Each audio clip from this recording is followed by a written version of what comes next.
Allez, on factorise par la méthode du facteur commun. Tout est dans cette formule. K fois A plus K fois B égale K facteur de A plus B. K, A et B sont des nombres, c'est-à-dire ça peut valoir 7, ça peut valoir 2x plus 3, ça peut valoir n'importe quoi. En tout cas, K, A et B sont des nombres. Alors, ce qu'on remarque, c'est que si le K se répète, s'il est facteur de A et facteur de B, alors il est facteur de A plus B. On voit ça sur un exemple. Alors, exemple tout bête, un exemple qui ne demande pas de calcul particulier. 2 fois 3, ça fait 6, 2 fois 5, ça fait 10, 10 plus 6, ça fait 16. On est censé trouver 16 là, de ce côté-là. Alors, si on applique la formule, est-ce qu'on trouve bien 16? Est-ce que ça marche? Eh bien, ce que je remarque, c'est que, je prends une couleur, je vois que le 2, là, il se répète. C'est-à-dire que le K, apparemment, ce serait 2. Du coup, je vais mettre mon 2 ici. Tant que j'y suis, je vais mettre mes parenthèses, comme ça je gagne un peu de temps. Voilà. Ensuite, je remarque que ça joue le rôle de A. Et ça joue le rôle de B. Donc le 3, c'est A. Et le B, c'est 5. Alors, est-ce que ça marche? On devait trouver 16. 2 fois 8, ben oui, ça fait 16. C'est bon. Donc notre formule n'est pas incohérente. Je vous mets un autre exemple. Deuxième exemple, plus embêtant, puisque cette fois j'ai des lettres qui se baladent, donc je ne peux pas calculer, hein, c'est pas comme tout à l'heure. Mais par contre, je peux observer ma formule et je vois assez facilement que le 2 se répète. C'est 2 fois ça et 2 fois ça. Alors je ne sais pas si c'est le maximum que je peux mettre en facteur, mais en tout cas, ça déjà je peux le faire. Donc ce que je vais faire jouer, ce qui va avoir le rôle de K, ça va être 2. D'accord? Et du coup, mon 2, ben, je vais mettre devant. 2, je vais ouvrir mes parenthèses, je vais mettre le plus, vous voyez, je prépare ma structure, et tout ce que j'ai à faire maintenant, c'est mettre le A et mettre le B. Alors, qui est A? Si je regarde ma formule, si je cache le K, je vois le A. Si je cache le 2, je vois 2x plus 5. Donc là, je vais écrire 2x plus 5. Alors, prenez l'habitude de laisser les parenthèses. Je suis d'accord, elles ne servent à rien, parce que devant, là, j'ai un plus qui est caché. J'ai un plus. Donc, on sait que quand il y a un plus devant une parenthèse, elles ne servent à rien, on peut les supprimer. Mais c'est une bonne idée au départ de les mettre. Après, de tête, on ne les mettra plus. Mais au début, on fait ça. Et là, ben, qu'est-ce qu'il me reste? Si j'enlève le 2, il reste x. Donc, x. Ok. Mon A, c'est 2x plus 5. Mon B, c'est x. Le A, c'est 2x plus 5. Le B, c'est x. Vous remarquez que je n'ai pas calculé pour passer de là à là. J'ai vraiment appliqué la formule. Ok, alors étape suivante. 2 facteur de quoi? Eh bien, comme je l'ai dit, les parenthèses ici ne servent à rien parce que devant j'ai un plus. Et du coup, je pourrais écrire 2x plus 5 plus x. Ce qui nous fait du 2x plus x, 3x plus 5. Fini. Voilà, la méthode du facteur commun, c'est ça, en fait.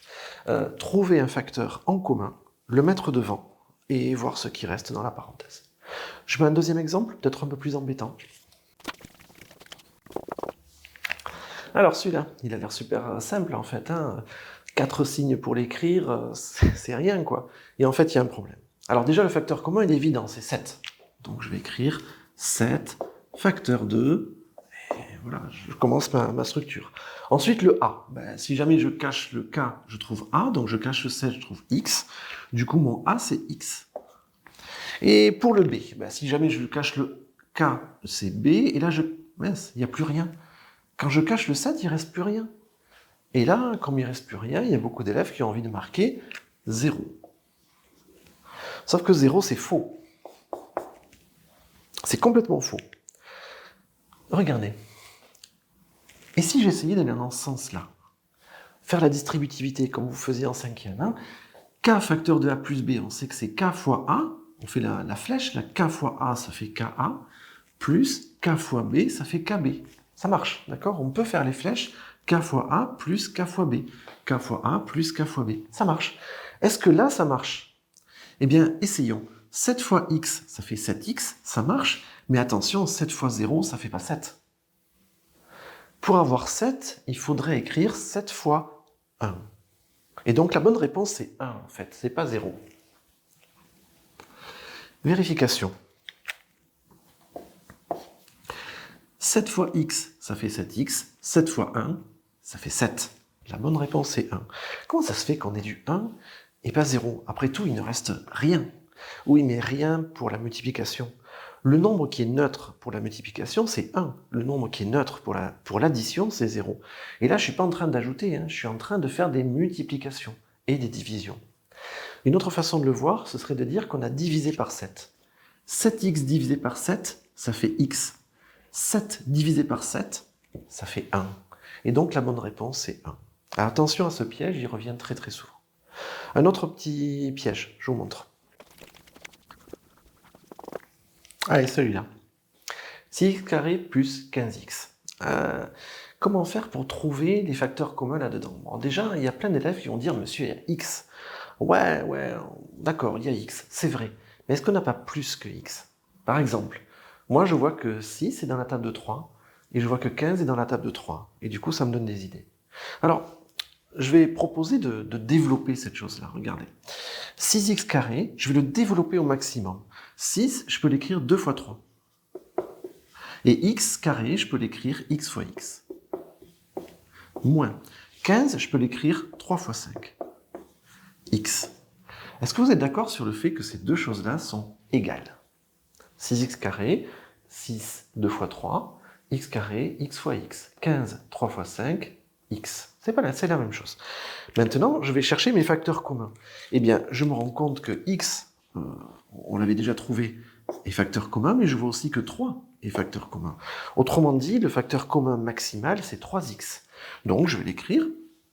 Ça nous fait donc du 3x facteur 2. Eh bien, qu'est-ce qui reste? Si jamais je cache le 3 et le x, il reste un 2 et un x. Donc, 2x moins. Si jamais je cache le 3 et le x, il reste 5. 2x moins 5. Attention, factoriser, ça veut dire factoriser au maximum. Ça veut dire que si jamais vous factorisez que par x, vous n'avez pas fait l'exercice en fait. Il faut factoriser non pas par 3, non pas par x, mais par 3x. Et 3x, c'est le maximum. Pourquoi? On n'a plus de facteurs en commun une fois qu'on les a supprimés. Un autre exemple? Alors, 3x moins 3 facteur de 2x moins 5. J'aimerais bien que vous cherchiez celui-là en faisant très attention. Il y a un gros méchant piège, un truc vraiment bien bête et dans lequel on tombe très très souvent.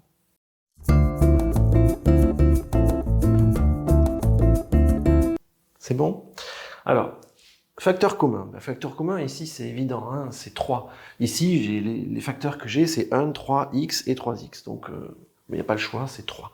Donc, je vais mettre 3 en facteur. La difficulté, elle n'est pas là. Bon, si je cache 3, il reste x. J'ai un signe moins qui apparaît. Et là, si je cache 3, il reste 2x moins 5. Et là, vous vous souvenez ce que j'ai dit sur le fait que c'est intéressant de laisser les parenthèses? Regardez, si jamais je ne laisse pas les parenthèses, je me retrouve avec x moins 2x moins 5. Et je vais trouver du x moins 2x, ça fait moins x moins 5. C'est ce qu'ont trouvé, je pense, pas mal d'entre vous. Sauf qu'en fait, c'est pas 2x moins 5 qui est écrit comme ça, c'est 2x moins 5. C'est-à-dire que le moins, il porte sur le 2x moins 5. Et là, c'est pas du tout pareil. Parce que le moins, il porte sur le 2x, mais il porte aussi sur le moins 5. Si on oublie les parenthèses, là, on est mort. Donc ça nous donne quoi? 3, facteur de x. Je vais enlever ce moins dans la parenthèse. Et là, on se souvient que quand il y a un moins devant la parenthèse, on change tous les signes à l'intérieur. Le plus 2x devient moins 2x. Jusque-là, ça ne change rien. Mais le moins 5 devient plus 5. Et donc, finalement, je me retrouve avec 3 facteur de x moins 2x moins x plus 5. Donc, attention à conserver vos parenthèses systématiquement et à ne les supprimer que si vous êtes sûr qu'il n'y a pas de signe moins devant. C'est vraiment l'écueil principal dans la factorisation par la méthode du facteur commun. Allez, à bientôt, au revoir.